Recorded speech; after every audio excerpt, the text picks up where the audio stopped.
Buenas noches, mi nombre es Carlos Ampuero y tengo el gusto de esta noche entrevistar aquí a mi madre, Dora Ampuero, que es la fundadora y presidenta del Instituto Ecuatoriano de Economía Política. Y tengo también el gusto de tener a Luis Espinosa, que él es profesor de la Universidad San Francisco de Quito. Y nosotros vamos a conversar un poco con mi madre sobre distintos aspectos y su vida y su trayectoria dentro de lo que es la economía austriaca. Dorita, quizá podemos empezar por allí. ¿Qué es la economía austríaca? Bueno, la economía austríaca es una teoría que se basa en la naturaleza del ser humano, realmente, ¿no? En la acción humana. Por eso es que uno de nuestros máximos precursores es precisamente Mises en la acción humana, porque es cómo actuamos, cómo hacemos los seres humanos como tales y las consecuencias de nuestras acciones. La economía austríaca no se basa tanto en observaciones empíricas, sino en postulados sobre la naturaleza del ser humano, que pasamos de una acción, que hacemos una acción porque pensamos que esa es la mejor forma para tener nosotros, o que nuestra preferencia, que se cumplan nuestros deseos. Eso es fundamentalmente. Ahora, te puedo decir que la teoría austríaca empezó pues con Menger en 1871, más o menos, creo que fue la primera que escribió la obra Menger, y atrás de Menger hay muchos otros, ¿no? No se puede decir que él lo inventó, dijéramos, ¿no? Sino que hay todo un conocimiento detrás de Menger. Pero Menger es el que en su obra Principios de Economía Política habla ya del subjetivismo, habla del individualismo, que van muy juntos, ¿no? O sea, que somos los individuos los que actuamos, que los valores son subjetivos, ¿no? Que somos nosotros los que ponemos valor a las cosas, un poquito contrariando lo que dijo Adam Smith sobre qué es lo que daba valor a las cosas, ¿no? Todos recordamos a Adam Smith hablando sobre su teoría del trabajo, que era la cantidad de trabajo que se pone al hacer algo, que es lo que da valor a las cosas. Pero Menger no, y la gente que viene atrás no, que es el ser humano, es nosotros, de acuerdo a nuestra propia subjetividad, algo que puede ser importante para ti, no lo es para mí. Yo estoy dispuesta a pagar $1.000.000 por una obra de mi hijo Carlos, pero vienes tú y dices, francamente, la obra de Carlos no doy $1 por eso, no me significa nada. Entonces, nosotros es el que damos valor a las cosas, y de ello surge el precio en el mercado, en el intercambio, ¿no? Ahí le ponemos precio en el intercambio. ¿Y qué tiene distinto la economía austríaca de los otros escuelas de economía, de las otras maneras de hacer economía? Bueno, hay muchas escuelas de pensamiento económico.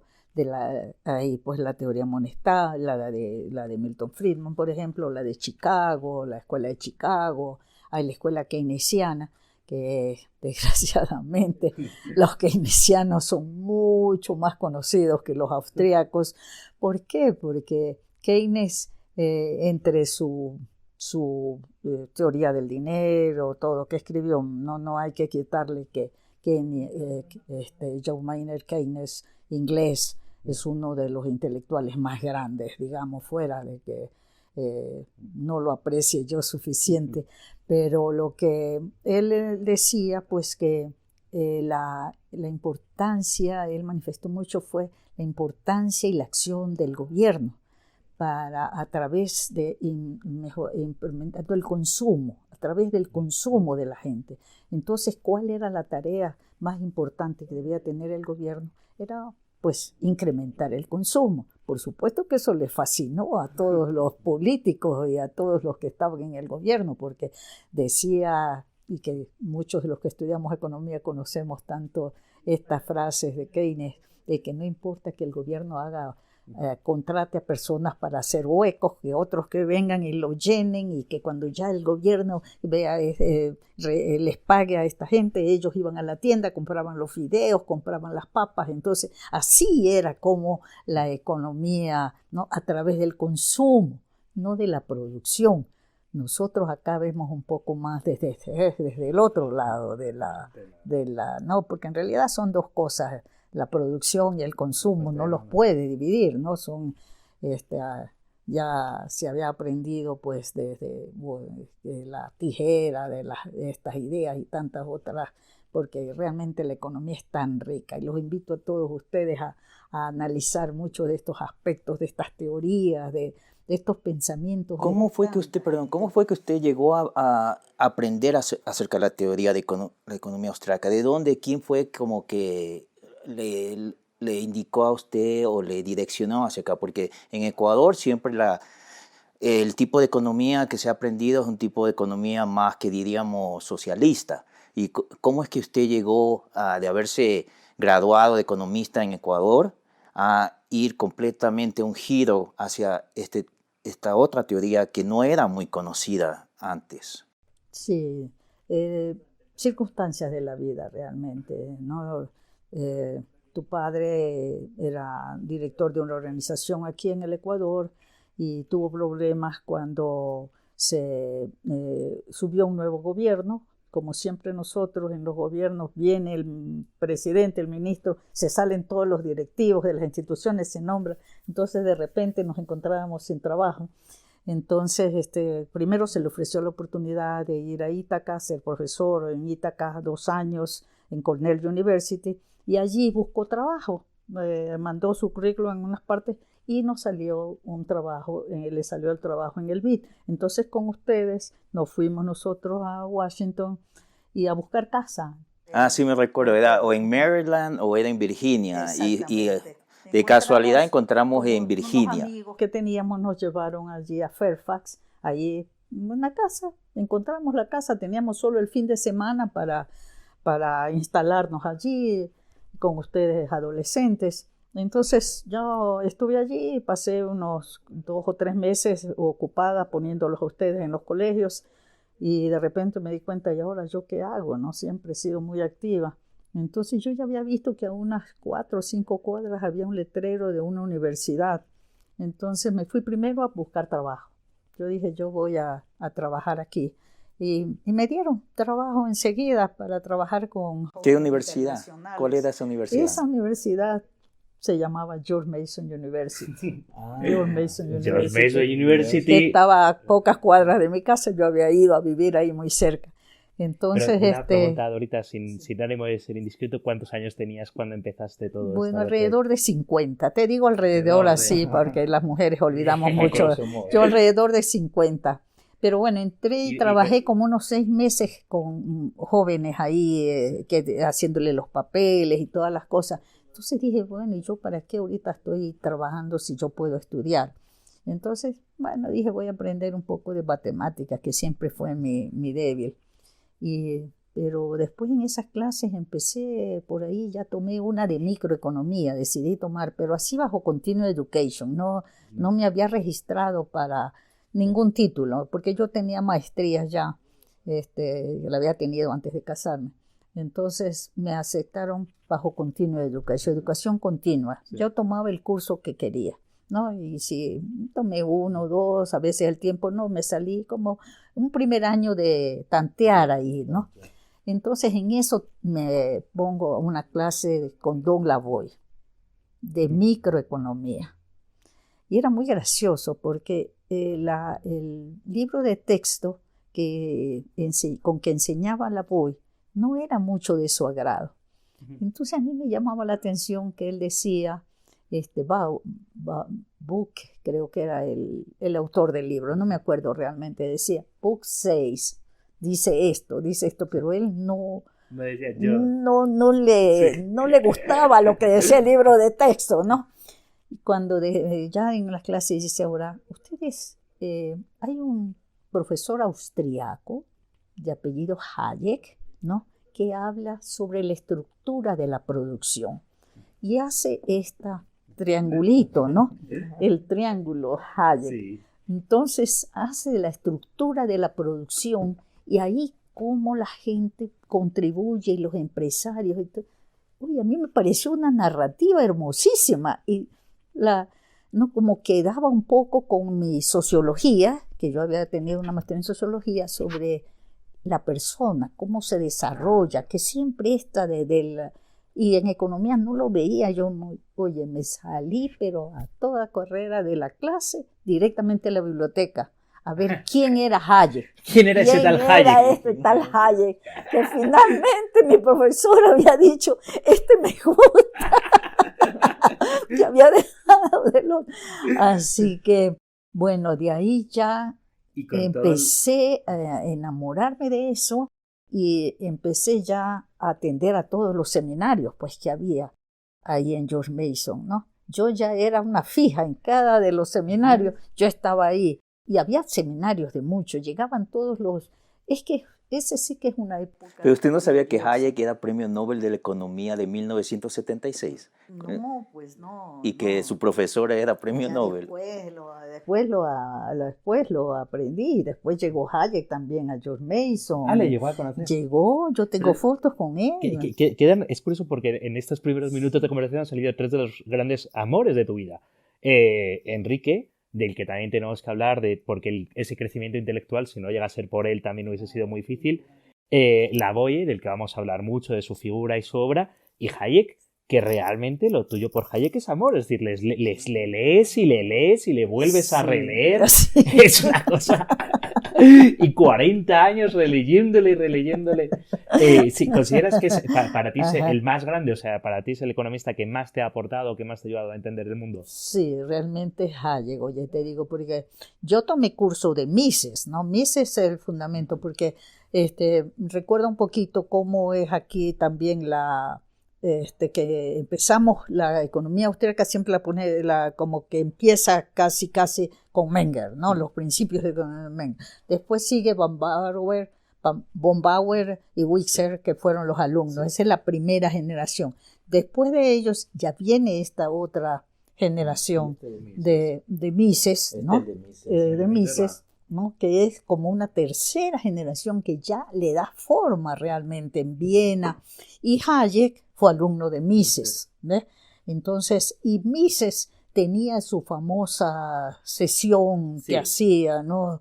Que es increíble, porque ahí han salido, ya no me sale como Haberler, los economistas más famosos vieneses. Rothbard sale, exacto, sale del Rothbard. Seminario de Mises de Nueva York, sale... Ajá. Sí. Exactamente, un grupo increíble de gente que se reparte en todo el mundo y después Mises tiene que salir también pues de Viena y se instala en Nueva York, ¿no? Después de muchas vicisitudes, porque eso sí, tú lees a Mises y piensas la vida dura que él tuvo, un hombre pero glorioso, ni siquiera en Nueva York le dan que enseñe como profesor, docente, sino que unos amigos austríacos le pagaban a él para que él sobreviva con su esposa.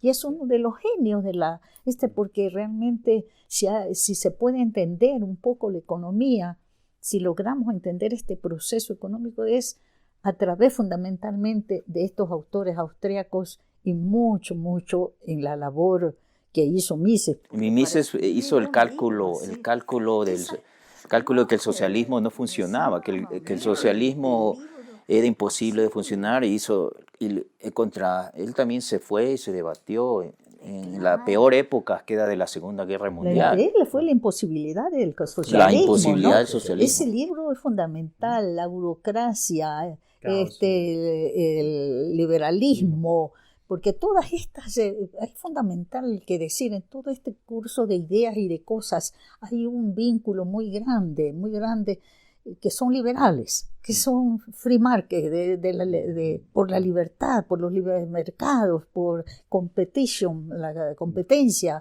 por el empresario. O sea, es una riqueza extraordinaria. Entrar en ese mundo a uno le llena la vida, no hay temas para apenarse ni preocuparse, porque es optimista, piensa en el hombre, piensa en la capacidad de nosotros Es para curioso eso salir que dices, adelante. porque en su vida personal Hayek fue una persona que pasó bastantes depresiones y lo pasó bastante mal. Mises tuvo una vida muy difícil y no creo que fuese el colmo de la alegría en su vida. Sin embargo, o sea, aunque su vida personal sea, sin embargo, su mensaje es tremendamente optimista. Su mensaje es un Exacto, canto a la humanidad, es un canto al ser humano, a exacto. la libertad, es mucho más bello que... Exacto, y eso lo que tú dices ahorita, Luis, es tan importante porque estamos viviendo, y lo vamos a seguir hablando en estos momentos difíciles, ¿no? Esta ha sido una pandemia tan dura, pero yo como seguidora de ellos, sigo pensando que nosotros somos capaces de salir adelante, que tenemos nuestra manera de resolver problemas nosotros los individuos. Por eso me hace tan difícil ver cómo el gobierno está tomando medidas por aquí y por allá, que realmente son medidas de poder y de coerción, que lo que debe dejarnos es libertad para que cada uno vea, ¿no? Y solo así es el aprendizaje de cómo resolver nuestros problemas, porque no puede ser, y esa es la imposibilidad del socialismo, Eso. imposibilidad del gobierno, imposibilidad de que alguien sepa qué es lo que tú sabes y qué es lo que tú sabes. Y esa es la gran contribución de Hayek, digamos, la cuestión de información, del conocimiento tácito, de lo que nosotros, lo que tú sabes que yo no puedo, y ni tú conoces, porque ese es otro tema muy importante, porque nosotros mismos vamos como cada día desarrollando nuestras cosas, y por eso es tan importante la libertad, porque no es solo que el gobierno nos deje a nosotros hacer lo que nosotros querramos, o sea, porque siempre se habla de que la libertad de elegir, pero lo que pasa es que nosotros los individuos vamos conformando nuestras experiencias cada día, un día, y de esa libertad es la que quisiéramos, porque tú hoy tienes 25 años, mañana cuando tengas 30, vas a mirar la vida desde otro lado por las circunstancias de tu vida, las cosas que te van pasando, ¿no? Entonces, ni tú mismo sabes cómo vas a ser después de 10 años, como yo nunca lo supe. Las circunstancias de la vida te van pasando con quién te encontraste, con quién te casaste, con quién hiciste. Entonces, por más que tú digas el hombre en la naturaleza, porque hay ciertos aspectos que somos iguales todos, ¿no? Por ejemplo, si yo sé, y todos sabemos que si ponemos la mano en algo caliente nos vamos a quemar, ¿verdad? Bueno, eso nos es, a todos los seres humanos nos pasa, pero lo que a ti te pasa mañana o pasado no es lo que me va a pasar a mí. Eso va a depender de las decisiones que tú tomes. Cuando tú tenías 40 años y estabas todavía viviendo en Ecuador, ¿quién te va a decir a ti que ibas a ir a vivir a Estados Unidos, a estudiar el doctorado en economía austríaca, a convertirte en un referente? No sabías nada de todo esto. Absolutamente. Con 40 años Claro, viviendo en Ecuador, siendo claro. feliz con tus hijos. Exactamente. La casualidad de caer justo al lado de la Universidad de George Mason University, que después Pero hay tuvo un tanto... elemento que es importante en los seres humanos, dentro de todas estas cuestiones que ustedes están mencionando, de cosas que uno no sabe, digamos, ¿no? Pero dentro de eso de como quemarse las manos es para todos nosotros. También pienso que todos nosotros tenemos esa misma deseo, y eso es lo que me permitió salir a mí adelante, de querer saber más, de poder aprovechar, de poder mejorar nuestra vida, ¿no? Y a veces no la miramos así la vida, no miramos esta capacidad que tenemos, sino que nos dedicamos a tonterías, a cositas pequeñas. Y eso es lo que yo le hablo siempre a los jóvenes, y vamos a hablar luego de esto un poco, del estudiar, de leer, del prepararse, de salir de su pequeño mundito, porque uno no sabe en qué momento se le abre una oportunidad. Entonces hay que estar preparados. Tú algunas veces me has contado de esto. Claro, hay que estar, las circunstancias tienen que estar perfectas, o sea, las circunstancias, y al mismo tiempo uno tiene que estar preparado para poder tomar ventaja de esas circunstancias. Exacto. Y ser lo que uno quiere, ¿no? Porque lo que tú quieres, aunque yo te he dicho muchas veces qué es lo que debe de hacer, no me has hecho caso. Claro, porque mis preferencias, aquí regresamos al punto de la teoría austríaca, que habla de que mis preferencias subjetivas son distintas de cada persona, y por lo tanto el gobierno no puede tener el conocimiento de cuáles son las preferencias de todos los individuos. Solamente los individuos tienen el conocimiento ellos mismos de cuáles son sus preferencias. Pero aquí es otra cosa interesante dentro de esta conversación tan agradable para mí, porque es un recuerdo, rebobinar un poco las cosas y la gente mayor ya vivimos mucho de los recuerdos de las cosas que nos ha pasado. La oportunidad en George Mason también me dio pues de conocer a mucha gente, muchos que llegaban ahí, pero nadie tan importante como cuando llegó James Buchanan en 1980, en el 84, 85. Llegó de la Universidad de Virginia, ¿no? Con algunos de sus estudiantes doctorales, y ya se rumoraba que a James Buchanan se le iba a dar el premio Nobel. Entonces, él trae pues la explicación de utilizando los instrumentos de la economía y los aplica a la política, ¿no?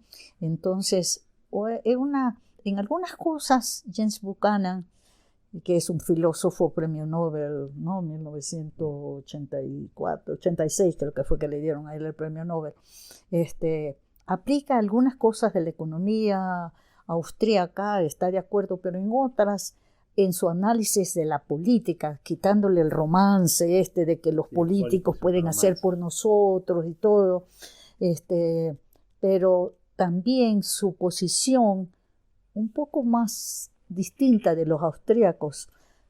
Buchanan ve que hay como un contrato social, como que nosotros, como que los políticos son una extensión un poco más del intercambio, del mercado, o sea que estamos nosotros intercambiando siempre con los políticos, ¿no?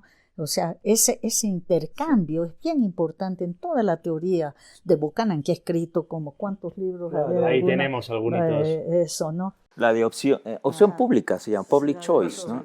Public Choice, ¿no? Que él es uno de los filósofos más importantes. Algunas cositas. Primero, ¿cómo conociste a Buchanan? Porque creo que es una historia bastante poco romántica tampoco. Sí, bueno, en primer lugar te digo que casi no me dejan entrar a las clases de Buchanan. Todos mis compañeros hablaban porque era un rever. Como ahí toda una emoción ahí. Va a venir Buchanan, va a venir Buchanan. ¿Quién será Buchanan? O mi inglés que también era Buchanan, ¿quién será? Viene Buchanan. Entonces, todos mis compañeros se fueron a registrar a tomar cursos con Buchanan y toda esa cosa, y yo también me voy a registrar con ellos. Y me dicen, no, usted no puede porque usted está bajo educación continua, usted no está aprobada en el programa de PhD doctorado. Y el doctor Buchanan ha dicho que solo a los alumnos que están en el PhD program pueden tomar sus cursos. Chica, yo me voy donde mi profesor, y le digo, mira, yo no puedo tomar clases de Buchanan. ¿Cómo? Me dice yo, si tú todo el tiempo estás aquí, yo creía que tú estabas en el programa. Tú asistes todos los seminarios, yo pensaba que tú estás. No, le digo, yo administrativa, pero como los profesores no están siguiendo las administraciones ni nada, ¿no? No, le digo, yo estoy bajo educación continua. Ay, me dice, anda a ver todo, donde la secretaria pide todos los papeles para admisión. Me dio los papeles, me firma, y yo era pues ya de casa, pues, ¿no? Yo a cada profesor le digo, fírmeme aquí, que necesito su firma para que me admitan, fírmeme aquí, que está. Bueno, yo creo que realmente, históricamente, soy una de las que más rápido han sido admitidas en un par de días, un proceso que toma 6 meses. Entonces, por ser amiga de todos, entonces fui a la clase de Buchanan, ¿no? Y en la primera clase, está ahí yo cerca de él dando su clase, termina la clase, su primera clase, y se queda un poco pensando, no sé dónde parqué mi carro. Y yo estaba cerca, le digo, ¿qué color es? ¿Un edificio? Acuérdese algún edificio, algún color que usted... Sí, dice, era un edificio color café claro. Le digo, yo sé dónde lo ha parqueado. Vamos, yo lo llevo. Y es porque usted todo el tiempo estaba en George Mason. Usted vivía ahí en George Mason. No tanto, sí, nunca la veíamos. Aquí el testimonio de los hijos es muy importante porque ¿cuántas horas pasaba Dorita? No, pues, y cuando estaba en casa era escuchando los cassettes de las clases, porque grababa las clases y entonces lo único que conocíamos la voz de los profesores y un poco de economía, inconscientemente de pequeños, porque era dale y dale a la economía mientras cocinaba. ¿Cuántos hijos tenías en aquel entonces, con cuántos años más o menos? Estaba en los 3, pues Ana María ya estaba en la universidad, sino que ella no eligió George Mason, ella eligió American University. Ana haber tenido sus 18 años, Julio 16 y tú 14. No, tú estabas, los dos estaban en high school, Julio y, porque son Carlos, Julio y Ana María, ¿no? La mayor es Ana María. Entonces ellos estaban en un colegio, Robinson High School, que quedaba muy cerca de, así mismo a 2 cuadras de la ibas casa. a las clases, las grababas enteras y luego volvías a la casa. Claro, yo las grababa. Se usaban los cassettes, Sí. Tú no has de haber reconocido. Yo he llegado a vivir cassettes, sí que he llegado a vivir los que con el bolígrafo se hacía así. Sí, con el bolígrafo. Dorita, nos estabas hablando de tu encuentro con Buchanan en el parqueadero y de esa bonita relación de parqueadero, ¿qué ocurrió después? Sí, bueno, de ahí, ya después terminada cada clase, Buchanan me decía, Dora, me he olvidado dónde dejé el carro. Entonces íbamos conversando, ¿no? Del tiempo, de algo, porque yo nunca le podía hacer esas preguntas filosóficas que le hacían muy fuertes mis compañeros. Y es muy gracioso porque después nos tocó en algún momento estar juntos con Buchanan en las reuniones de la Mont Pelerin, como 2 o 3 veces. Y entonces él siempre me buscaba a mí para conversar de otros temas que no sean los profundos, porque los estudiantes lo perseguían, cada uno lo perseguía. Estoy haciendo la tesis, mi tesis doctoral sobre esto, doctor, ¿qué piensa usted sobre esta? Él ya no jalaba realmente, entonces quería hablar dónde está el carro, conversar de otras cosas y siempre tuvimos una muy buena amistad con Buchanan, realmente muy agradable. Tomé todos sus cursos con él. Cuando le dieron el premio Nobel a él, él ya dejó de dar clases, eso sí. Entonces, Víctor Bamberg lo reemplazó, un alemán muy bueno también. Pero nos seguíamos viendo con él siempre y hasta el último momento. Cuando cumplió 90 años le hicieron una serie de reconocimientos y yo supe, le escribí y él me contestó, ya en ese ya le escribí en correo electrónico, creo. Entonces, porque él murió hace 4 o 5 años. Entonces, él me contestó, Dora, he cumplido 90 años y estoy feliz de lo que he hecho, de los estudiantes que he tenido y estoy listo para seguir en la lucha. Todo muy, muy bueno. Muy bueno. Y murió 3 años después, digamos. Y encontró el carro. Y entonces... sí, era muy...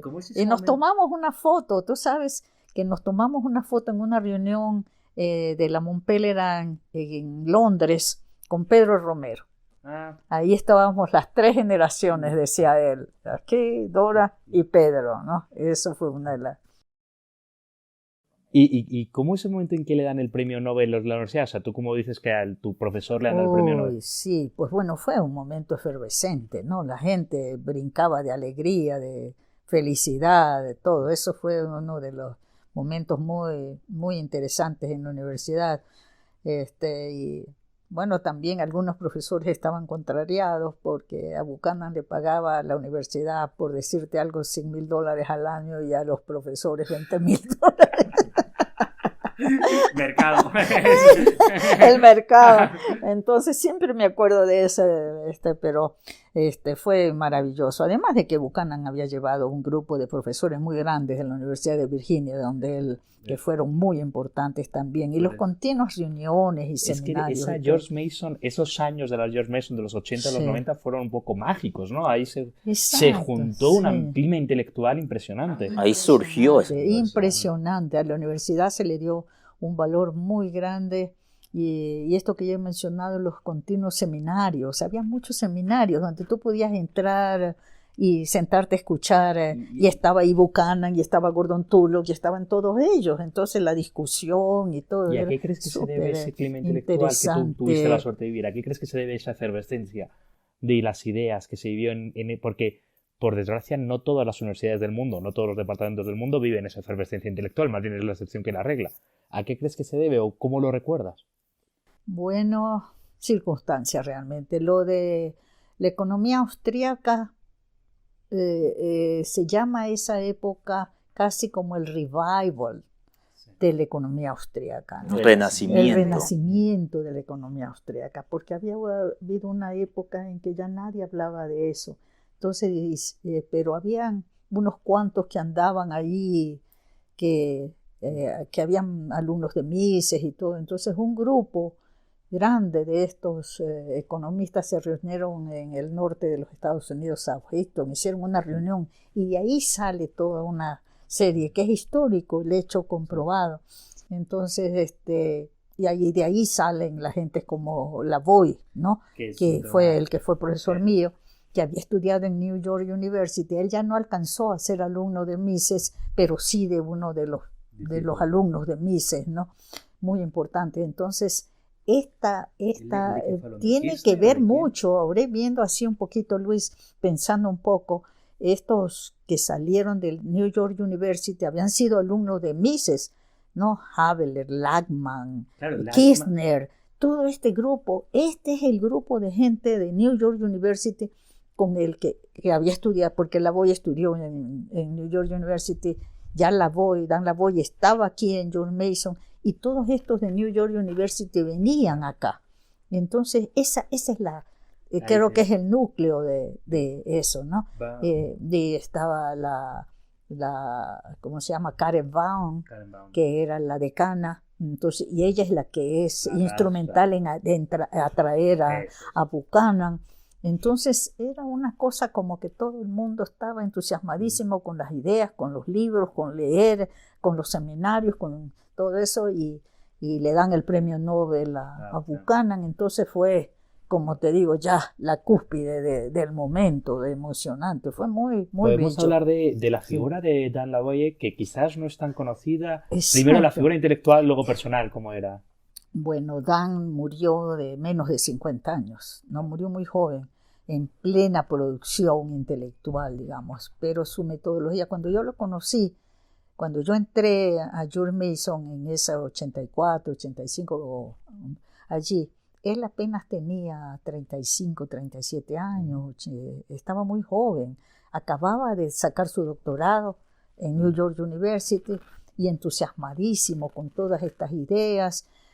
Imagínate que con frecuencia teníamos a Deidre McCloskey, que era una de las que iban allí. Bueno, en aquel entonces Donald. Exacto, ¿no? Donald McCloskey. Bueno, todos estos entraban y salían de la universidad, pero Don, la personalidad de él era, como te digo, no lo puedo catalogar como un economista de hablarnos solo de economía, ¿no? Era la filosofía, era la hermenéutica, nos hablaba de Popper, nos hablaba de filósofos.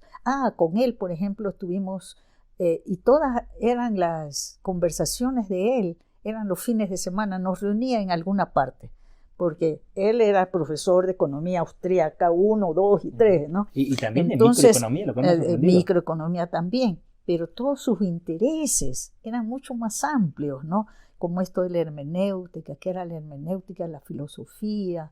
Entonces, cuando él estaba leyendo un libro, él leía, nos decía, bueno, estoy leyendo este libro, ¿quieren leerlo conmigo? Venirse el sábado y discutimos sobre el libro que estoy leyendo y todo. Y mucho era toda la escuela de Frankfurt, por ejemplo. Claro. Esa nosotros la vimos, Hadamard. Sí. Habermas. Todo eso era parte de lo que nosotros vivíamos. ¿A quiénes era? ¿Quién era ese grupo que reunía a Lavoie de discípulos que tenían? Tenía cinco que los perseguíamos por todos lados, creo que éramos ya en PhD, ¿no? Susana, ¿no? El apellido de Susana Payne. Susan Payne, estaba Peter Becky, estaba Donald, Prichico, sí. Y otro Howicks, ¿no? Esos éramos los... ¿Y David Ampuero? Y yo, éramos los 5, ¿no? Ahora, los 3 hombres nos miraban a las 2 mujeres medias, que en realidad no estábamos, a lo menos yo estaba luchando con el idioma. Mi amiga sí era muy inteligente, Susan Payne, ella era muy, muy inteligente. Pero una de las cosas que me acuerdo con Susan Payne es que Lavoie nos pidió que el libro, cuando se publicó el libro de retórica de Dream McCloskey, de Donald McCloskey en esa época, nos pidió que leamos y hagamos un resumen, porque la siguiente semana venía McCloskey y quería reunirnos a conversar sobre el libro.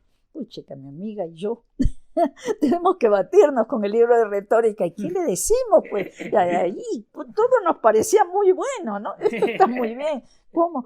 Porque tenías que criticar el libro. Criticar el libro, chica, nosotros, ¿qué criticábamos, no? Entonces, oye, pero lo gracioso es cuando llega McCloskey. Entonces, nos acercamos a él, dio unas palabras, dio un seminario. Yo me acuerdo clarito, caminando con McCloskey, de un lado Susana y del otro lado yo. Entonces le dijimos, ay, el doctor Lavoie nos ha pedido que leamos su libro de retórica, el último que usted acaba. Qué buen libro.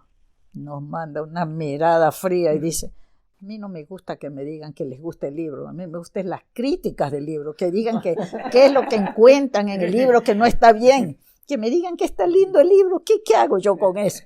Yo la doy. ¿De qué me sirve? Susan y yo decíamos, húndete tierra, ¿qué es eso? Pero bueno, pero te digo que Lavoie fue toda una experiencia. Pero por lo que acabas de contar, Lavoie llegó a estar en tu casa. Sí, claro, varias veces organizaba yo reuniones. Sí, muchos profesores estuvieron en la casa. Me gustaba invitar a los profesores. ¿Y cómo es eso cuando le reconocisteis la voz a Lavoie? Ah, sí, escuchando el cassette, escuchando los cassettes, tanto los escuchábamos los cassettes que ya hasta reconocí la voz y cuando... Entonces, la primera vez que lo nombré, entonces me lo estaba presentando y oye, ya lo conozco, porque ya he escuchado la voz tanto que ya... Está cocinando. Ya es una... Sí, pero y Lavoie luego, o sea, tú viviste el momento, porque bueno, como dices, murió muy joven, pero él tuvo su momento de hermenéutica y su momento en que sacó el libro sobre la economía socialista o el problema del cálculo en el socialismo. Exacto. Y él compartía esas ideas con vosotros, compartía... El Rivalry, un libro que le llamó... ¿Cómo era? Tiene rivalidad. Sí, Rivalry in Economics. Ajá, Rivalry in Economics, ese. Y después escribió el otro que fue buenísimo también sobre los efectos de la guerra. Ya no me acuerdo mucho el nombre. Ese solo he visto el título, ya sé cuál es. Sí, ese lo teníamos nosotros. Pero compartía las ideas con vosotros y hablaba con vosotros de lo que está escribiendo. Todo el tiempo cuando estaba escribiendo y todo, más con los otros que más sabían, pues no con mucho, conmigo, ¿no? Pero todos con todo el grupo. Y otra cosa que era muy graciosa, que almorzábamos mucho con él, pues, porque todos comíamos en la cafetería a cierta hora y él estaba allí. Entonces, él estaba almorzando y ahí todos los 5 nos reuníamos ahí a almorzar con él. Ese era otro. Pero por lo que cuentas, y bueno, por su obra es excepcional. Es decir, yo sí que creo que la línea de hermenéutica en economía que sigue Lavoie, que por desgracia está prácticamente desaparecida, es decir, por desgracia McCloskey sí que sigue en ese camino, pero parece que la escuela austríaca, hasta la escuela austríaca lo aprendió, pero parece que a nivel personal también era excepcional, o sea, pues un profesor que comparta, que tenga... No, Zanotti, cuando Zanotti se enteró que yo había sido, cuando nos conocimos, que yo había sido alumna de Lavoie, me dijo, Dora, pero cuéntame lo que Lavoie, las notas que tengas de Lavoie, porque yo soy un seguidor de Lavoie. Yo sigo toda la cuestión de hermenéutica de él, yo sigo todo. De ese, Lavoie aunque yo no he sido alumno de él, no he leído todo de él en hermenéutica, todo eso para mí es mi guía y es lo que quiero continuar. Qué gusto hablar contigo. Dime, ¿qué más decía Lavoie? Todo eso. Dorita, de las cintas esas, ¿qué ha sido de ellas? Un día las boté cuando me cambié de casa porque tenía como cajones y cajones. Oh, sí, ¿por qué botó las cintas, mamá? Qué barbaridad, ¿no? Sí. Bueno, la vida... Me cambié un día, tenía un cajón así lleno. Imagínese, todas las clases con Hayek, seminarios, que fue a tantos seminarios con Hayek y todo. Todo grababa. Ahí había una riqueza incalculable. Y Lavoie a nivel personal se casó fue feliz. Fue muy feliz y murió a los 51, 52 años de ¿Y cómo era cáncer. su esposa y sus hijos? Continuaron. Alguna vez los fui a visitar yo después. Sí, continuaron. ¿Y cómo fue el final? Washington. Porque por lo que dices, luchó hasta el final. Sí, él, a mí me avisó Peter Becky cuando estaba muy enfermo, era cáncer, ¿cómo es que es el cáncer que no es incurable? Del páncreas. Del páncreas. Entonces, Peter Becky me dijo, está muy enfermo, ¿no? Tiene cáncer en el páncreas. Entonces enseguida le escribí yo a él y me contestó, me dijo, Dora, estoy luchando y por mis hijos yo voy a salir adelante, ni te preocupes, que yo voy a estar bien. A los 3 días murió. Qué drama. Sí.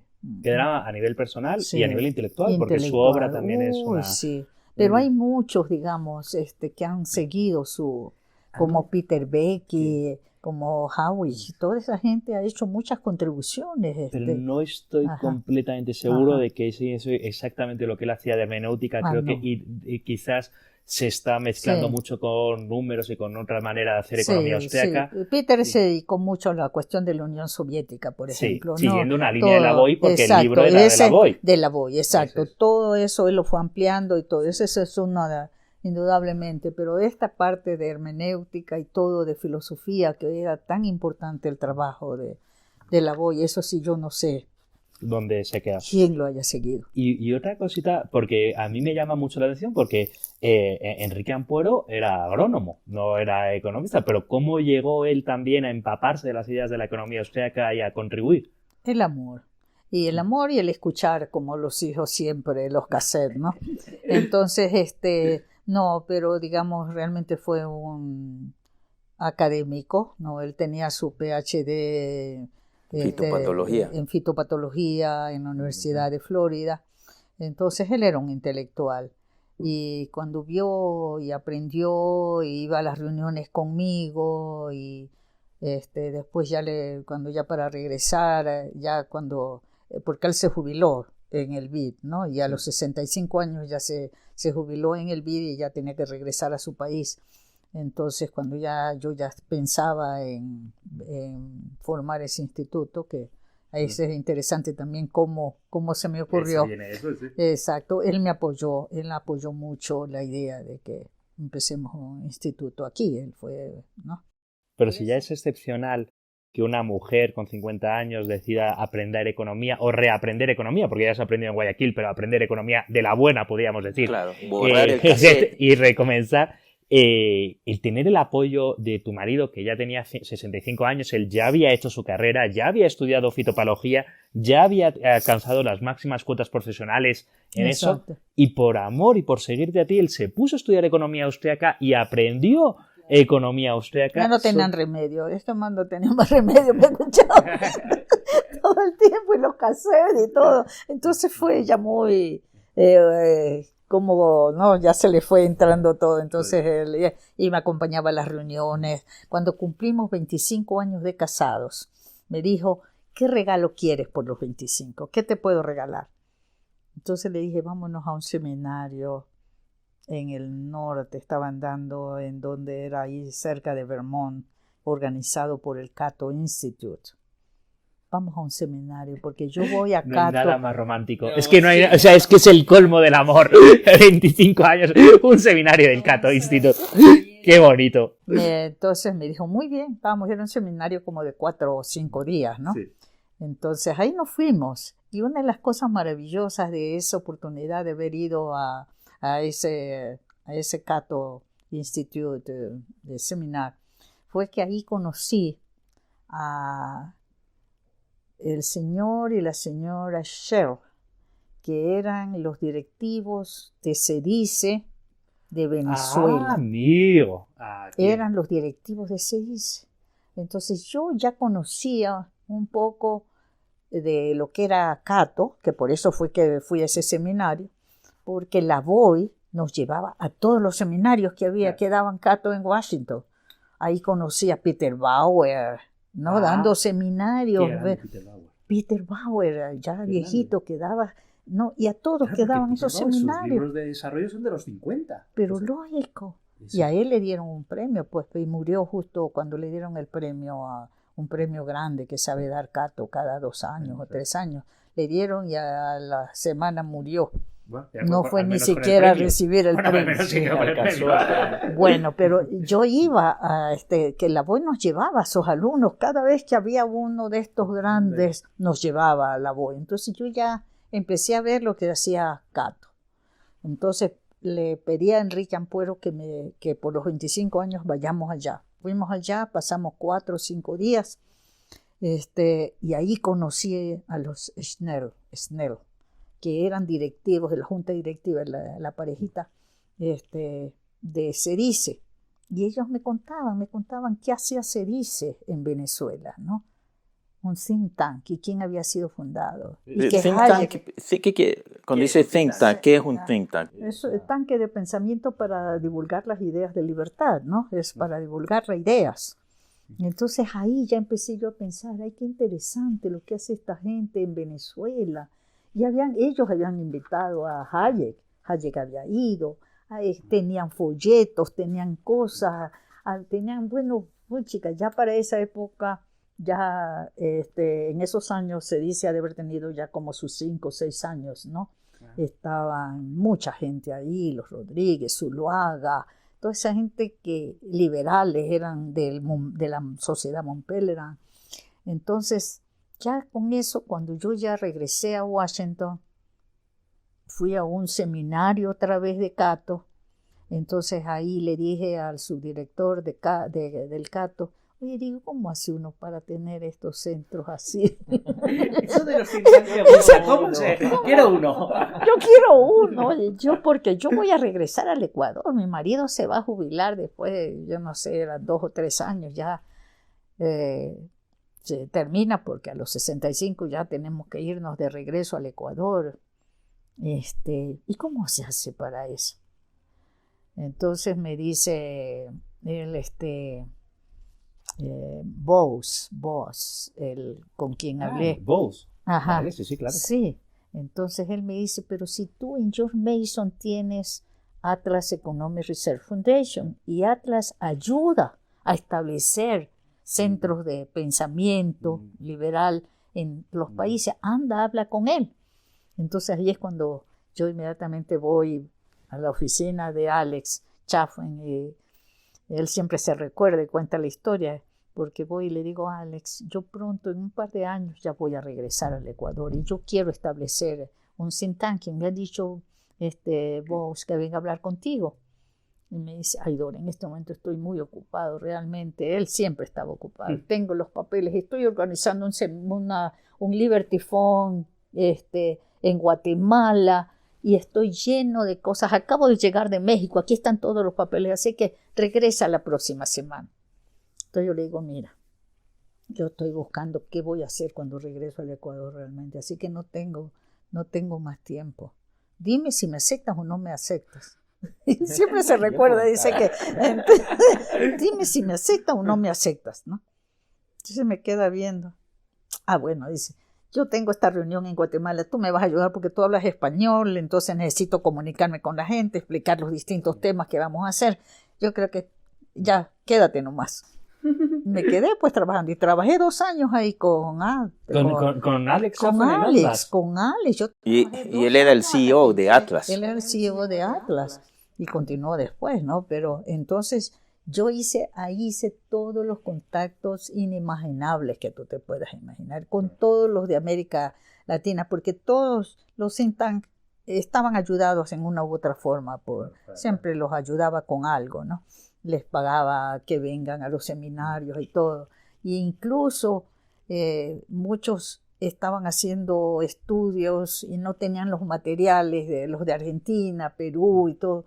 No tenían, y Alex me decía, oye, tal persona está haciendo un estudio sobre tal cosa y me piden que yo les dé información sobre eso. Anda tú a la biblioteca, tú te conoces la biblioteca y mándale el artículo tal y tal. Pero por medio de estos contactos es que también después usted logró hacer que ciertas ideas que vengan al país, cuando ya el IEP, el instituto ya estaba formado, ¿verdad? Fundamental. O sea Sí, que estos contactos... esa relación, o sea, en George Mason, Atlas, Cato, todo es lo que cuando ya, y yo hice pues los bylaws ahí, junto con los bylaws que hizo este asistente de Padre Cirico del Acton Institute, ¿no? ¿Cómo se llama? Ya me olvidé el nombre. Pero nacieron junto al Acton, entonces. Lo hicimos juntos, nacimos juntos con el Acton Institute. No lo sabía. Claro, el del Padre Cirico, el que está en Michigan. Sí, que todavía sigue establecido. Claro, ellos tienen una... ellos sí que son una fortaleza tremenda. Y ahora, ese volver, Dorita, vuelves a Guayaquil, ya después de haber pasado 10, 15 años en Estados Unidos, exacto, de haber estudiado, al mismo lugar donde tú estudiaste economía en la Universidad de Guayaquil, pero no precisamente economía liberal. No, pues yo me encontré con el decano de la Facultad de Economía, que era el que te digo, ¿cómo se llama? Izquierdo. Ajá, él había sido profesor mío, muy jovencito, pero había sido profesor mío en una época en la Universidad de Guayaquil. Entonces, conversamos y le digo, oye, estoy estableciendo un instituto liberal aquí. Me acuerdo mucho que me dijo, Dora, pero ¿por qué tú me hablas de libertad? Aquí en el Ecuador la única libertad que tenemos nosotros es de morirnos de hambre. ¿Qué otra libertad hay aquí? Dime. El decano de Economía de la Universidad de Guayaquil. Después me encontré también con una señora que era una de las profesoras y le dije, vengo a establecer un instituto de economía austriaca. Y me dice que es que en Austria tienen buena economía. No sabía, no tenía idea de quiénes eran los economistas austriacos. Así que, bueno, a mi regreso. Llegas el primer día a la casa nueva. Bueno, Enrique no. Jubilado. Espérame, déjame decirte que cuando yo estuve esos 2 años con Alex Chafuen, y ya los últimos meses yo ya sabía que me venía. Ahí hice los estatutos, ¿no? Ya decidida a hacer un IEP aquí, en un instituto, luchando por qué nombre ponía y todo, pero decidimos conversando, Instituto Ecuatoriano de Economía Política. Porque la alternativa que te ofrecieron era... Era, exacto, Eloy Alfaro. Yo y había no te preguntado gustó el nombre, mucho. no me gustó. Entonces decidimos Instituto Ecuatoriano de Economía Política. Y entonces yo en unas vacaciones todavía vine y reuní a un grupo de amigos porque para que se aprobaran los institutos yo debía tener como 18 personas. Entonces en esa época, en esta casa, Ana María, mi hija, tenía un grupo de personas que tocaban guitarra con ella, un conjunto musical. Y ellos fueron los que, porque yo tenía que presentar los estatutos con un número de personas para que sean aprobados, 18 personas. Y yo estaba todavía viviendo guitarristas y Dorita. Era Dorita y el grupo de guitarristas. Entonces los amigos de Ana, y Ana María y un par de amigos más firmaron. Y yo tenía una amiga, Ana María tenía una amiga en el Ministerio de Bienestar Social que logró que aprobaran los estatutos, los bylaws. Así fue como se aprobaron los bylaws del Instituto Ecuatoriano de Economía Política. Con guitarristas, grupo musical. Entonces, cuando yo ya regresé, yo ya tenía los bylaws aprobados, porque eso era importante para que me ayude financieramente Atlas. Claro, si yo no tenía estructura jurídica, ellos no podían darme ni un centavo. Entonces, los primeros años conté con la ayuda de Atlas para pagarme una secretaria, ¿no? Y Atlas, antes de que yo venga, me dio una copiadora, un par de computadoras probablemente, que yo traje con mi equipaje Entonces lo establecí el instituto en mi comedor de mi casa. Ahí funcionamos 2 o 3 años. ¿Y cómo es el primer acto? O sea, ya vuelves con todas las ideas y la idea es voy a cambiar el Ecuador porque voy a intentar que el Ecuador sea un país más liberal. Exactamente. ¿Cuál es el primer acto? ¿Qué es lo primero? Bueno, lo primero que hice fue imitar a Guatemala. Había el CES, sí, el Centro de Investigaciones, que hacían unos panfletitos. Eran unos folletos, ¿no? Como sí, pero eran unos folletitos, no largos así, ¿no? Y ellos lo hacían, me parece que un poquito, para mí, eran lindos, porque tú los podías doblar y metértelo en la cartera, en el bolsillo, y eran así escritos, bellísimos, pedazos de libros, de todo. Todavía he visto de esos porque son muy buenos. Son muy sencillitos, son 3 páginas escritas. 3 páginas, ¿sí? Exacto, exactamente. Entonces, y Alex Chaffin me pagó a alguien. ¿Cómo se llama ese chico que vino? Kurt Weber. Kurt Weber.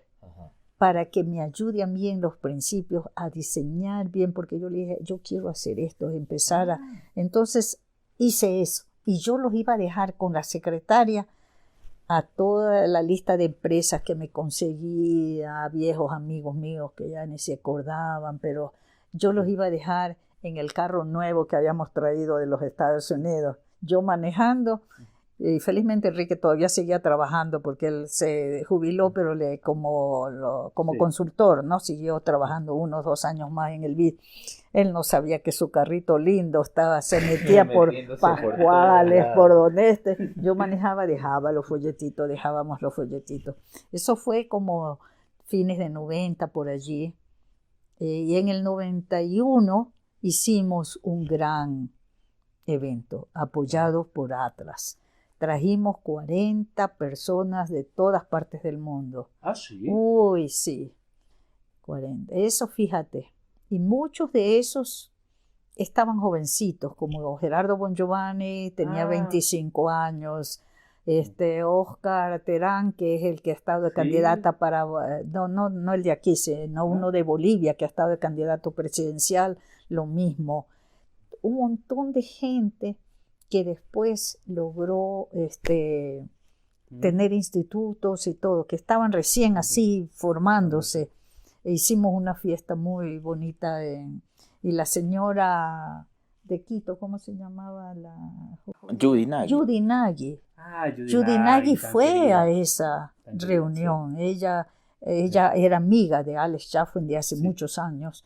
Entonces estuvo también allí, pero hicimos una cosa lindísima, salió algo precioso, un baile en un barco en Guayas, pasamos lindísimo, vinieron de Rusia. Sí. O sea, Guayaquil se convirtió en el centro del liberalismo mundial. Exactamente, y el que habló fue el gobernador del Guayas, que había sido compañero mío y amigo, y así, desde ahí, ese fue el primer acto que nosotros hicimos aquí. Y luego han pasado 30 años. 30 años, sí. Tantos seminarios que han hecho, ¿no? ¿Cuántos seminarios? El apoyo de tanta gente, el apoyo de instituciones internacionales. Ahí entra ya Relial, por ejemplo, la Red Latinoamericana en la que nosotros fuimos. Yo fui también de las fundadoras. Nos reunimos, fue hace 15 años.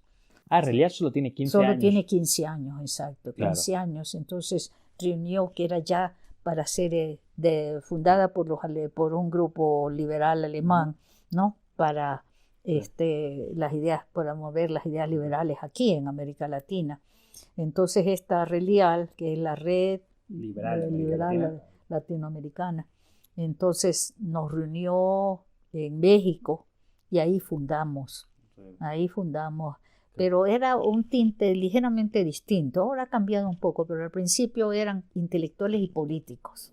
Sí. Esa era la idea, ¿no? Y ahora están volviendo otra vez a reanimar, porque como era de esperarse, pues los políticos eran un fracaso. Entonces, nos quedábamos solo los intelectuales. ¿Dónde están los políticos? Estaban metidos en líos, en cosas y todo. Entonces tuvimos algunos problemas, alguna gente que que no actuó bien, entonces de Relial tomó solo la parte intelectual, pero ahora están incorporando nuevamente a ¿Y políticos. cuál es el balance, 30 años, tantos seminarios?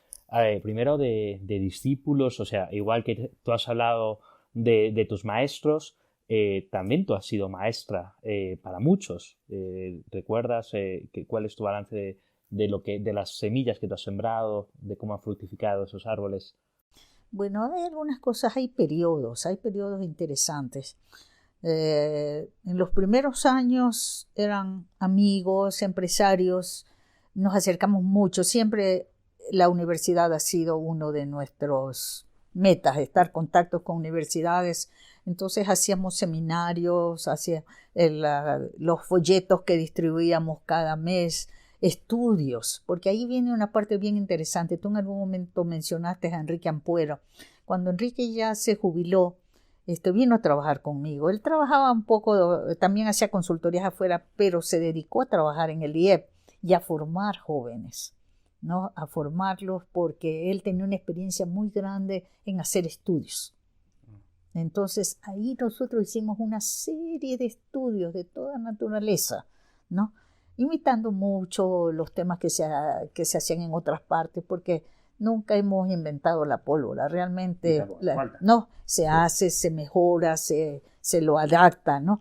Entonces Enrique hicimos una reunión, me acuerdo que la dirigió él sobre banano, en una época en que estábamos en problemas con la Unión Europea y todo, y se escribió un estudio muy bueno sobre banano. Fue tan bueno que me acuerdo que estos... Dole fue que los Wong de Guayaquil, que son bananeros muy grandes y todo, nos compraron imprimimos pero unos folletos grandes de todo el problema del banano en el Ecuador, y ellos nos compraron toda la emisión que hicimos. Para distribuirla ellos entre sus amigos bananeros. Es la única vez en que hemos vendido todo. Por fin. Nunca más hemos vendido nosotros todos los folletos, pero ese fue una caída limpia. Lo imprimimos, lo leyó él y todo. Pero fue una reunión interesantísima y de mucha incidencia, mucha importancia. Porque estábamos hablando de los discípulos, no sé si bueno, de todos sí, no, te estaba hablando de esa época, porque después hay un momento crucial en el IEP, cuando viene el doctor Franklin López, que era profesor de la Universidad de New Orleans en Luisiana. Entonces, viene a trabajar a la Politécnica, ¿no? A la Politécnica, a dar clases de economía en la Politécnica. Y el doctor era austriaco, ¿no? Él ya conocía es también, Franklin también López. es casi es una excepción primero, porque un profesor ecuatoriano dando clases en Estados Unidos no hay tantos, pero profesores austriacos en el mundo de economía hay poquísimos, y que coincidan las dos, y dos figuras como tú y Don Franklin en Guayaquil en los años 90, dos eminencias austriacas en Guayaquil en los años 90, es casi una unión de constelaciones, ¿no? Júpiter y Saturno alineados. Fueron muy... Ahora, Franklin había sido invitado por Alex Chafue, que ahí fue que lo conocí a esa reunión que hicimos nosotros grande en Guayaquil. Él había sido invitado, porque él antes había escrito un libro sobre Keynes. Entonces, pero en esta reunión aquí en Guayaquil, él la cuenta que habló con muchos liberales y con Kurt Schuller, se hizo amigo de Kurt Schuller, ¿no? Digamos, entonces él empezó ya él tenía sus ideas, pero ya se hizo completamente libre mercado. Entonces viene a enseñar acá a la Politécnica, y por esas casualidades del destino, había un grupo de muchachos muy, pero muy inteligentes, muy, ¿cómo te digo?, deseosos de aprender, y les impacta Franklin López. Él los invitaba a su casa, a un grupo grande, como seminarios, como tipo seminarios, como La Boya, estilo La Boya, a conversar sobre temas y todo, y los chicos atentos y todo. Y a todos él les decía, vayan al IEP, allí están todas estas ideas, ahí están todas esas cosas. Y así es como se hace una cosecha que nunca más la he vuelto a tener en la vida, ¿no? De jóvenes que quieren saber y que estaban interesados. Entonces aquí está, por ejemplo, entre ellos estaba Rómulo López, que era Rómulo hijo, pero el padre había sido un liberal, miembro de la Montpellier y todo. Entonces se reunían a hablar y allí un grupo grande, ahí está Pablo Arosemena, era de esa estudiantes, pero muchachos que tenían 17, 18 años, todos estaban empezando, ¿no? Pedro Romero. Pedro Romero, bueno, Javier Palacio viene realmente después, porque este es un grupo un poquito, sí, Joselo, pero Carlos Molina. Carlos Molina. Joselo es interesantísimo, el caso de Joselo. Como Joselo dice que él había leído bastante a Álvaro Vargas Llosa, a todo esto había leído Joselo, ¿no? Y andaba en eso cuando era alumno del doctor López, pero creo que no estaba en el mismo grupo, porque es un añito mayor, creo que es Joselo. Entonces, pero estaba así, dice, sentado esperando, pero Joselo es el tipo que siempre está moviéndose. Sí, sentado esperando a ¿no? Joselo no me encaja nada, Entonces, no le veo yo. En eso ve una canastilla de papeles de basura, Sí. ¿no? Entonces mira, y ahí ve un folletito del IEP, escrito por Carlos Alberto Montaner, una de las... Entonces lee esto. Dice, pero si este tipo está diciendo exactamente lo que yo pienso. Esto es lo que yo he pensado todo el tiempo y aquí está. Ya, entra donde Franklin, a la oficina de Franklin y ve todos los folletitos del IEP ahí parados. Doctor, le dice, ¿usted sabe de esta gente de aquí? Sí, ese es el instituto. Entonces, así es como él descubre. Y a día de hoy José lo es. Claro. Él es el director general del IEP. Pero lo interesante también dentro de esta formación de jóvenes, todo este grupo, cómo se hace parte del IEP y se nos ocurre hacer a estos muchachos, que ya te digo, 18 años era la media, que enseñen ellos.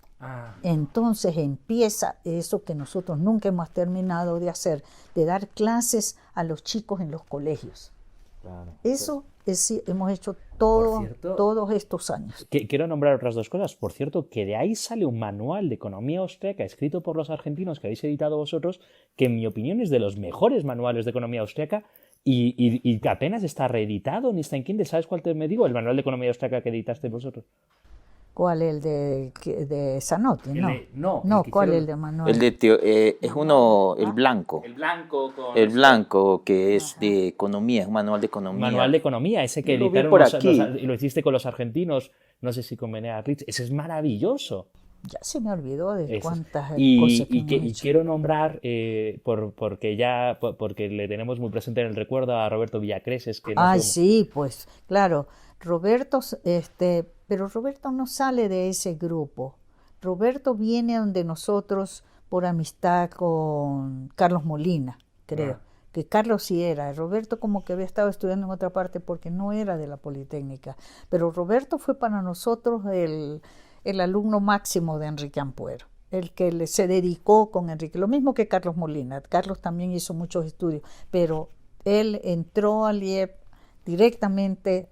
Le gustaba hacer estudios y eso fue una parte que para nosotros es importantísima, porque esa es cómo se funda realmente. Déjame un ratito, un paréntesis aquí nomás. El señor Fisher en Londres habla con Hayek y Fisher le dice a Hayek, mire, yo tengo dinero porque en unas empresas me ha ido muy bien y me voy a meter a la política. Porque pienso que esa es la única forma de cambiar todo este mundo que estamos viendo. Y ahí Hayek le dice a Fisher, no, lo que usted tiene que hacer es un centro de estudios, un centro de pensamiento para discutir estas ideas y dar la manera de cómo la libertad, promover la libertad. Y así es como se inicia realmente esto. Entonces, pero haga estudios. Entonces, cuando nosotros bajo ese mismo framework,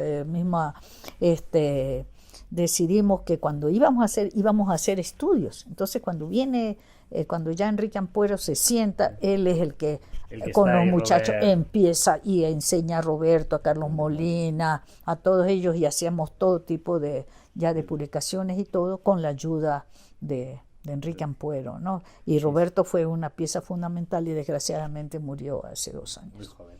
Y Dorita, en estos 30 años, yo voy a decir 2 cosas contradictorias, ¿no? Porque por un lado los liberales tenemos la sensación de que no triunfamos, que nuestras ideas no triunfan, que estamos constantemente, porque uno ve los mismos temas en Ecuador, estamos hablando de los mismos temas, libertad empresarial, reforma de las pensiones, libertad individual, una y otra vez. Y sin embargo, o sea, yo creo que vamos de derrota en derrota hasta la victoria final, porque al final, sin embargo, viendo en perspectiva, usted puede estar muy orgullosa de la labor del IEP, porque los discípulos y el liberalismo ecuatoriano, incluso los chicos más jóvenes que a día de hoy pueden tener 18, 19, 20 años, en segunda, tercera generación de ideas, han bebido de lo que usted bebió de Lavoie, que Lavoie a su vez bebió de Laxman, que a su vez bebió. Y al final ha habido o sea, quizás el gran éxito para el liberalismo fue la dolarización, de la que podemos hablar, pero también sí que usted se puede sentir muy orgullosa del hecho, aunque es desazonador en el día a día, porque ahora nos enfrentamos a unas nuevas elecciones donde las ideas del socialismo vuelven a estar presentes como si fuesen grandes ideas y volver a refutar una vez lo mismo. Esa dicotomía entre el corto plazo y el largo plazo, entre las derrotas cotidianas y el largo plazo en el que sí que hay crecimiento económico, sí que hay discípulos, sí que hay pequeñas... Sí, realmente yo soy muy optimista. Yo creo que la lucha por la libertad es eterna. Como que hay algo entre nosotros que es difícil de decir. Hay muchas teorías al respecto de por qué queremos ser esclavos, por qué. Algo pasa, por qué no elegimos la libertad. Pero es a la libertad que le debemos todo el progreso de la humanidad que hemos tenido en los últimos 200 años o quizás más o menos. Cualquiera que mira cómo hemos esa rayita así y cómo vamos así. Entonces, y eso no se ha hecho por las ideas por la esclavitud ni nada. Han sido todas estas ideas liberales y ha sido el hombre. Entonces, yo creo que como que toma un poco más de tiempo, como que 200 años es muy poco. Yo casi estoy cerca de los 100, así que, bueno, luchando aquí. Entonces, yo creo que ya ustedes tienen que seguir en esa misma, ¿no? Y alguna vez vamos a tener el despunte de la libertad, pero nunca vamos a ser completos, nunca vamos a decir que nosotros vamos a triunfar, porque esa es en la naturaleza, digamos, que nos gusta que nos den algo gratis. El trabajo es el centro del capitalismo. Es mucho más fácil decirte yo te regalo, aunque sea mentira, aunque te esté mintiendo, yo te doy, yo te voy a dar aquí, tú vas a ser feliz con lo que yo te doy. Y buscamos esa felicidad afuera de nosotros cuando está dentro de nosotros. Está en nuestra capacidad de trabajar, de salir adelante, porque eso somos nosotros capaces. Entonces, esa debilidad intrínseca que tenemos de que nos ayuden y que nos den es penosa porque nosotros no ofrecemos dar dádivas, sino trabajo y esfuerzo. Entonces, pero yo creo que es un buen esfuerzo el que hemos hecho por esas cosas que tú acabas de decir, toda esa historia. Y así mismo como te conocí a ti, como tú eres liberal por tantas cosas, por tu escotado, que esa es tu maravilla y me place siempre congratularte sobre él, porque el tener así un maestro como él es como yo lo tuve y en esta oportunidad que he tenido en todos estos seminarios, en estos contactos con esto, de ser amiga de gente como Mario Vargas Llosa. ¿Cómo es tu relación con Vargas Llosa y con Friedman? Porque estuvieron en Guayaquil. Claro, ¿Cómo fue Friedman en Guayaquil? Todo por Atlas. Yo conocí a Alex en reuniones de Atlas y en las reuniones con Milton Friedman. ¿Pero vino a Guayaquil? No. Milton Friedman en las reuniones. Y es comiquísimo. Con Milton Friedman hay una también muy graciosa porque ya habíamos dolarizado y Enrique Ampuero le contaba a Milton cómo había sido nuestro proceso y todo.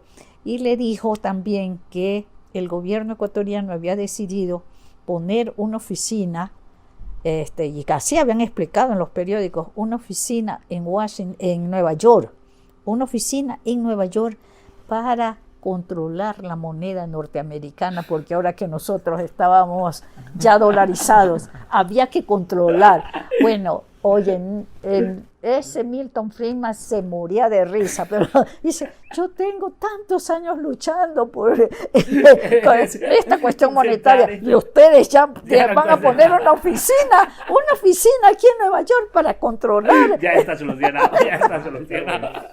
Durita, ¿cómo surgió ese libro de Descubriendo la economía austriaca?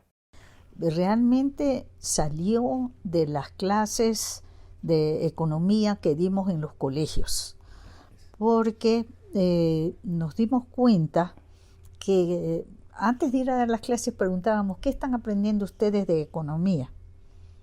Y realmente fue un shock. Por más que tú sabes, no esperas tanto, pero la mayor parte de los libros que estaban estudiando los chicos, esto era de quinto y sexto año, ya los últimos años de la secundaria, tenían la cara de Marx. La cara de Marx en la portada. En la portada. Pero básicamente como lo que tú estudias en la Universidad de Guayaquil, exacto. Que tú estudiabas... Bueno, no había cambiado nada. Todos los libros de texto eran socialistas en una u otra forma. Y le encargamos a un joven, Bonifaz, me acuerdo, apellido Bonifaz, este muchacho, que nos haga un recuento, le pagamos una pequeña cantidad de dinero, ese proyecto, para que vaya por todos los colegios que podía revisar y ver qué es lo que les enseñaban de economía en los últimos años. Era marxismo.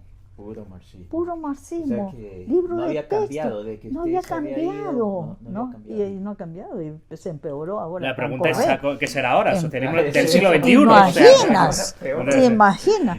Oye, entonces allí fue cuando yo le pedí a la Fundación Erhard de los Estados Unidos que me ayudara para hacer un libro, contándoles a ellos nuestro desastre. Necesitamos un libro de texto que dé las ideas de economía austríaca, porque aquí no hay, y peor, tenemos economía marxista.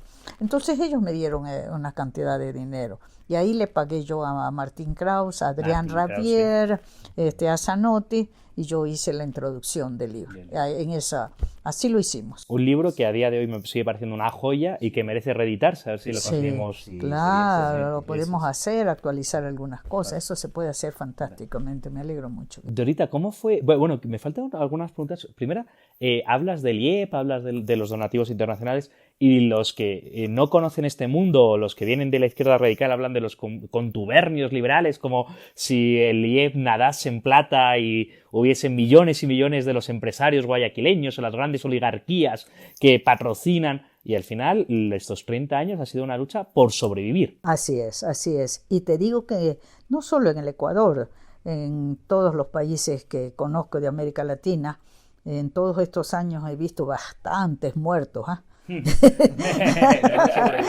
no han sobrevivido. Nosotros 30 años, no sé por qué, bendición de Dios, pero realmente hemos contado con buenos amigos, unos cuantos que han estado allí presentes, y no te molestaría si lo digo, claro. Como por ejemplo Iván Vaquerizo. En un momento dado yo tenía como $30 o $40 en la cuenta y tenía que pagar, por decirte, $500, algo así, a 3 o 4 muchachos trabajando ahí con nosotros. Y entonces fui donde Iván y le dije, mira, yo voy a tener que cerrar, ya no tengo más, ya no he conseguido más dinero.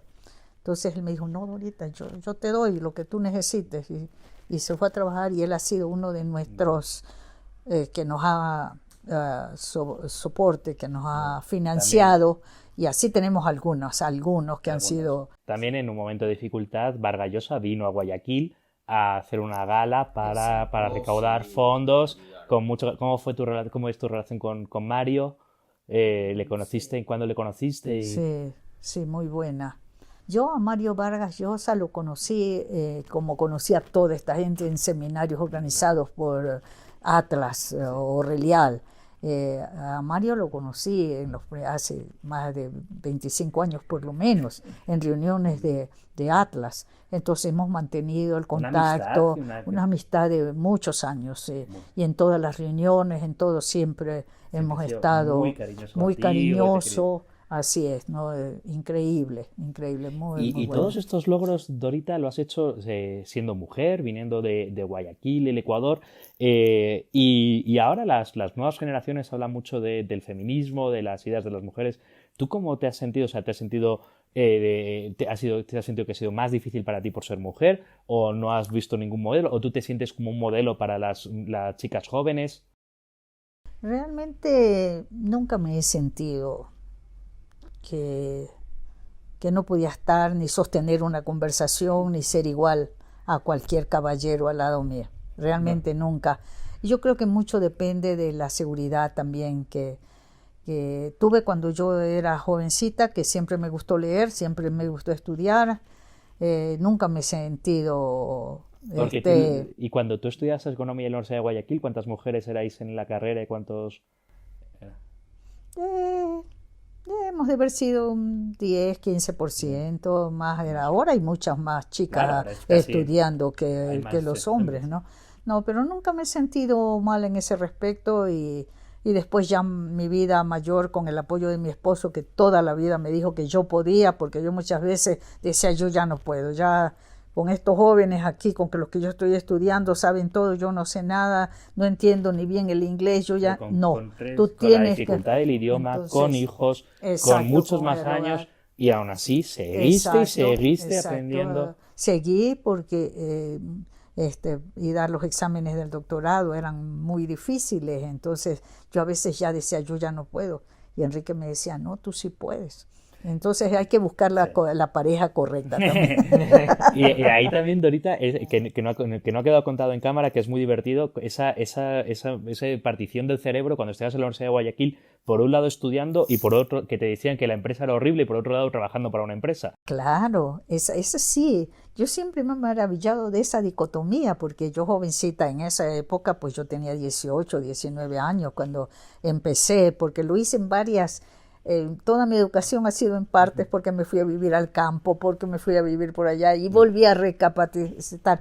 Pero esas primeras educación era los años aquellos de la caída de Allende, vinieron muchos profesores chilenos, a más de que en esa época mi profesor Vicuña y Mancero, que era el decano de economía, habían estudiado en la CEPAL. Entonces, claro, esa CEPAL, pues si no es estrictamente izquierdosa, pues no es precisamente, precisamente no la puedes liberar. No, liberal entonces, no es, desde luego. Todos la CEPAL de eran, los 60 no. los conceptos cepalinos eran los que nos daban en la universidad y todo, los que vinieron de Chile. Eso nos pusieron yo como leía de todo y era las que más andaba buscando libros para leer, el manual de economía soviética me lo aprendí de memoria. Entonces yo te sabía hablar muy bien de todas estas, los términos y todo eso te los manejaba muy bien. Estructura, exacto, sí, la plusvalía, ¿no? La plusvalía yo te la declaraba perfecta, ¿no? Entonces, pero lo extraño que después de la universidad, salía de la universidad, yo trabajaba, pues. Todos trabajábamos en esa época, ¿no? El horario de la universidad era de 7 a 9 de la mañana y de 7 a 10 de la noche. Ese era la universidad, el horario que teníamos en la estatal, pues no te estoy hablando de la universidad estatal donde yo estudiaba. Entonces yo salía a las 9 de la mañana y iba a trabajar en una empresa que vendía carros. Yo era secretaria. Entonces con Menéndez Gilbert, con Pedro Menéndez Gilbert. Él era el dueño el agente de esa empresa de carros. Entonces yo ahí tenía que ver, vender los carros y trabajar con Pedro, que era empresario, todo, ¿no? Era otro mundo. Entonces era una dicotomía total. En una tú aprendías a odiar a los empresarios, salía de ahí a querer a mi jefe, que era muy amable y muy cariñoso. Entonces era esa... El afán de lucro es malo, y luego intentando ganar más dinero, eso no se volvía. Y yo, que él que a veces se ponía a conversar por allí con amigos que llegaban, y yo, aquí hay un cliente, hay que vender el carro y todo eso, ¿no? Pero entraba a la universidad, era leer el manual de economía soviética.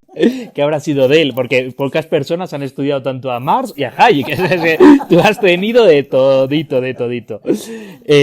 Una cosa que me llama la atención como profesor de universidad, que soy, Dorita, es cómo tu aprendizaje se ha producido por tu afán de aprender, y además casi toda la transmisión de las ideas austriacas no se ha producido formalmente en la clase, se ha producido siempre en los aledaños. Es decir, tú aprendías porque la Boy te invitaba a su casa, pero la Boy aprendía en el seminario de Lachmann, y Lachmann lo hacía. Mises enseñó a Lachmann en un seminario alrededor de la universidad, nunca ha sido formalmente. Y el IEP, dedicado a la transmisión de ideas, tampoco es formalmente en la universidad, es el mundo de la curiosidad intelectual. Quizás es quien quiera saber cómo has aprendido tú y cómo enseñas tú, porque tú tampoco has sido profesora de universidad nunca. No, nunca.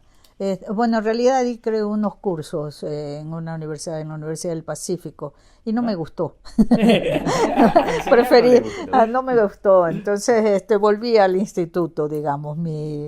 No sé, oye, realmente es una pregunta un poco complicada, porque la gente que estamos en estos institutos, generalmente somos profesionales, todos hemos estudiado en universidades, la mayor parte, ¿no? Somos gente que ha estudiado economía, tenemos doctorados y todo.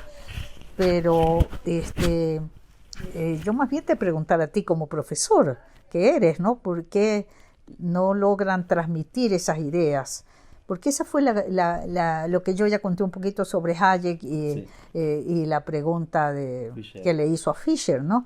Entonces, que haya promover las ideas. Y Hayek ha escrito tanto esto sobre cómo promover las ideas, y las ideas que se hacen a través de la familia, de lo que escucha uno, del médico, de esto. Entonces, ese proceso de transmisión de ideas como que tiene su propia esfera que es fuera de lo que la universidad, donde uno aprende cosas buenas, malas, lo que sea, ¿no? Desde correctas o incorrectas o lo que sea.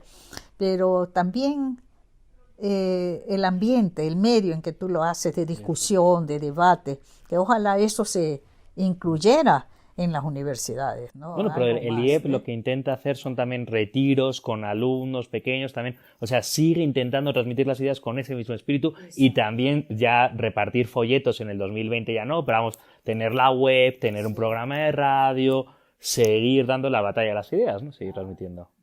Y yo creo que ahí está ahora transmitir las ideas y aprovechar los nuevos medios que tenemos, el Zoom y tantos otros ahora. Yo creo que me estoy más optimista en cuanto, y eso ya tiene que ver un poco con el futuro, cómo vemos las cosas a pesar de toda esta desgracia que nos ha pasado que hemos sufrido toda la humanidad con este virus de 2020 y todo, pero yo creo que se ha demostrado una vez más el fracaso realmente del gobierno, ¿no? Y la capacidad de los individuos para ser solidarios, para solucionar. Nosotros tuvimos para ayudar a solucionar el hambre, la pobreza, todo lo que ha pasado, toda la humanidad en esto.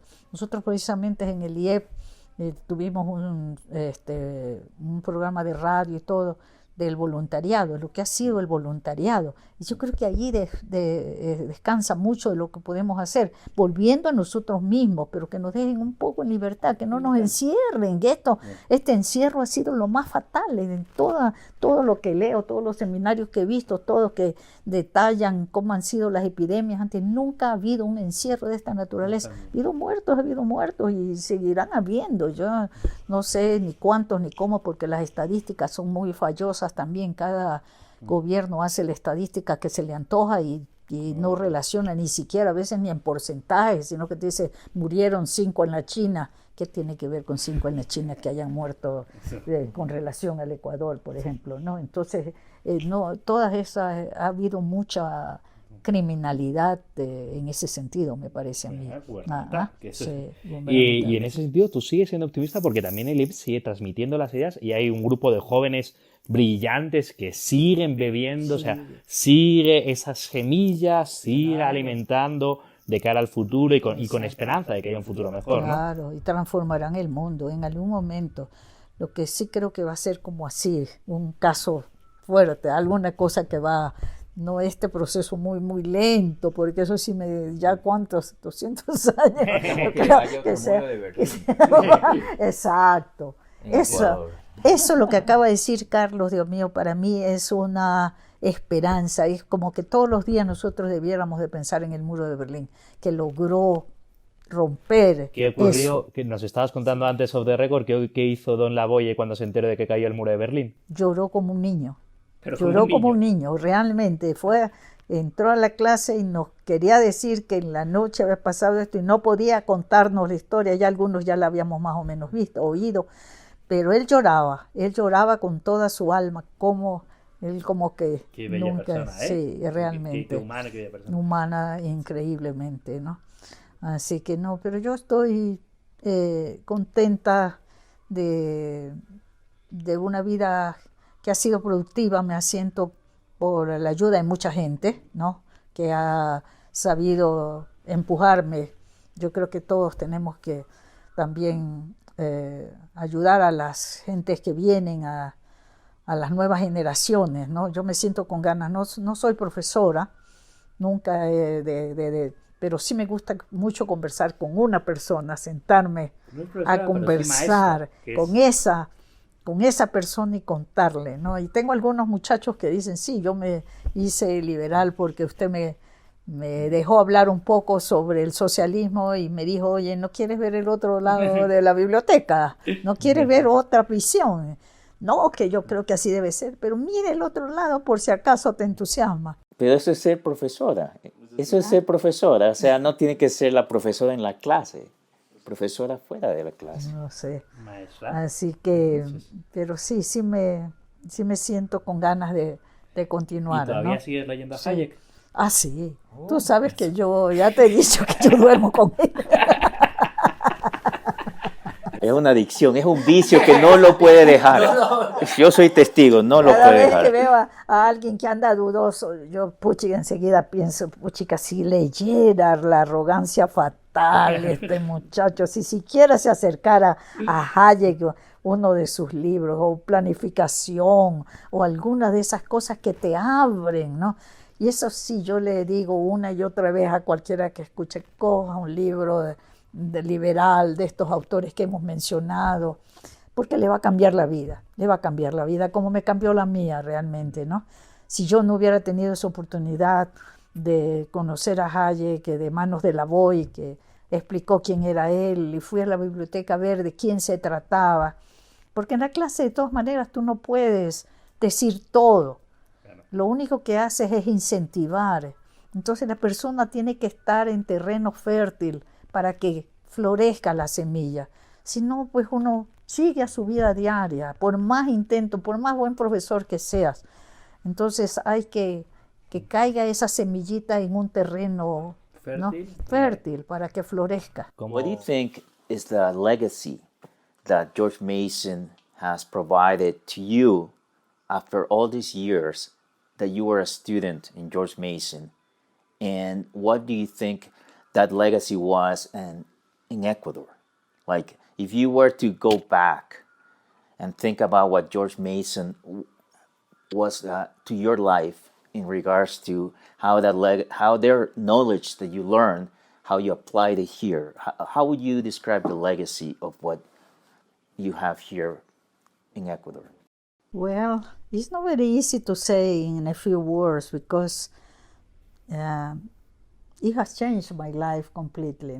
To go to George Mason changed my life, no doubt. I could be doing completely different thing if I couldn't have gone to George Mason.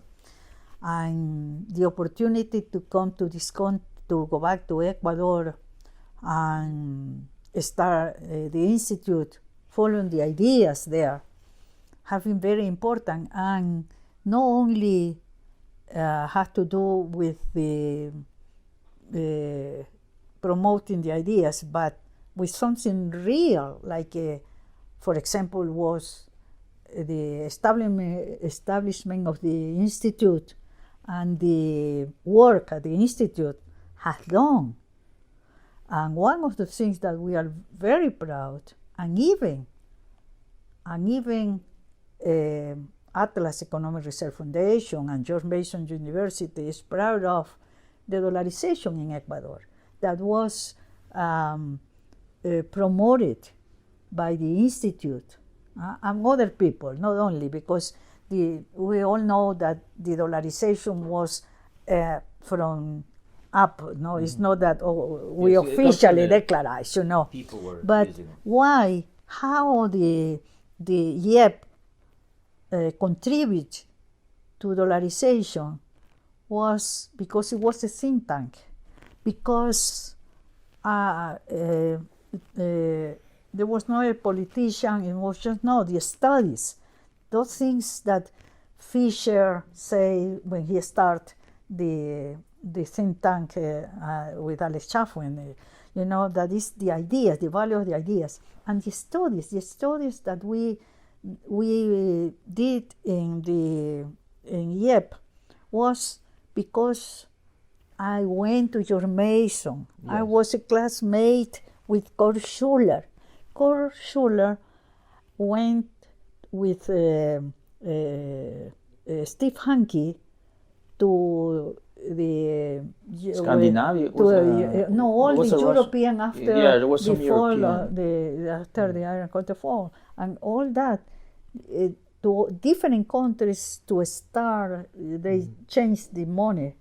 And also, very important was that I have classes on monetary theory in George Mason. Where my classmate was Kurt Schuller in those classes, and Hayek, the denationalization of money. And then all those frames, I learned a lot about, because one of the big things is of the Austrians is money theory. Mm-hmm. Like the founder of the Austrian economic theory, one of the first works he did, what is money? Mm-hmm. What really is money, you know? And he explains everything. And then Hayek, and also Mises, theory and credit, you know. And that all came from all these things I studied. The base. When we start talking about dollarization in the atmosphere, you know, I knew exactly what it means to have a money that you trust, because money is a commodity. A commodity is you don't eat it, you don't consume it, but it's intermediary, you know, all that thing. And what was fiat money, all that thing. I could have never learned it here. I learned it in George Mason, and I studied with it, and I kept reading about it, because for the Austrians, all these monetary aspects and credit and everything is very important. You would never have founded an institute, which later became the catalyst to the dollarization process here in Ecuador, if you have never gone to George Mason University in the first place. Exactly. That would never happen. The sequence of events would never happen. We don't know. Maybe we would dollarize anyway. I don't know. I don't the vision.